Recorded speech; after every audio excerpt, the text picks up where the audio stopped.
Cihazınızın tamire mi ihtiyacı var? Ücretsiz teşhis sunuyoruz. Kapınıza kadar alıyor ve teslim ediyoruz, telefon veya seyahat gerekmez. Tamir öncesi size fiyat teklifi gönderiyoruz ve sadece onayladıktan sonra devam ediyoruz. Kolay, şeffaf ve profesyonel. Link açıklamada. Merhaba, bugün Dyson V15'in orijinal motorunu değiştirme sürecine odaklanacağız. İlk adım, uygun aletleri toplamaktır. Gerekli aletler arasında bir tornavida seti, ince uçlu tornavida, bir çift eldiven ve temizlik malzemeleri bulunmaktadır.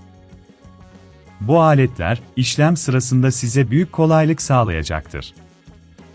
Motor değişimi için ilk olarak, Dyson V15'inizi kapatın ve pilini çıkarın.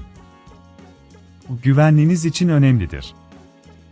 Ardından, cihazın alt kısmındaki vidaları çıkarmanız gerekecek.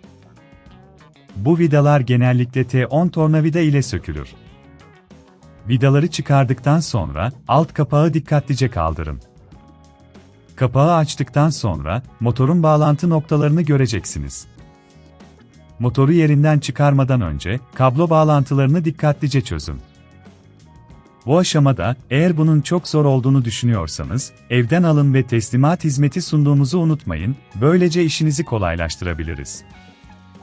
Motoru çıkardıktan sonra, eski motorun temizliğini yapmanız önemlidir.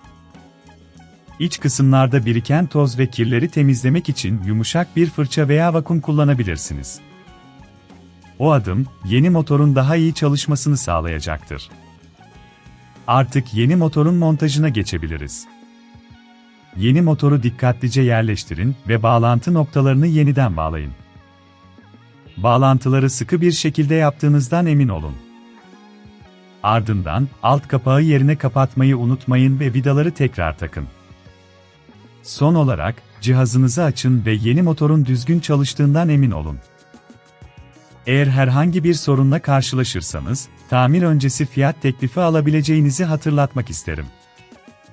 Bu basit adımlarla, Dyson V15'inizin motorunu başarıyla değiştirmiş oldunuz. Unutmayın, telefon yok, seyahat yok. Her şey online olarak kolayca halledilebilir. Artık Dyson V15'iniz yeni motoruyla daha verimli bir şekilde çalışacak. Cihazınızın tamire mi ihtiyacı var? Ücretsiz teşhis sunuyoruz. Kapınıza kadar alıyor ve teslim ediyoruz, telefon veya seyahat gerekmez. Tamir öncesi size fiyat teklifi gönderiyoruz ve sadece onayladıktan sonra devam ediyoruz. Kolay, şeffaf ve profesyonel.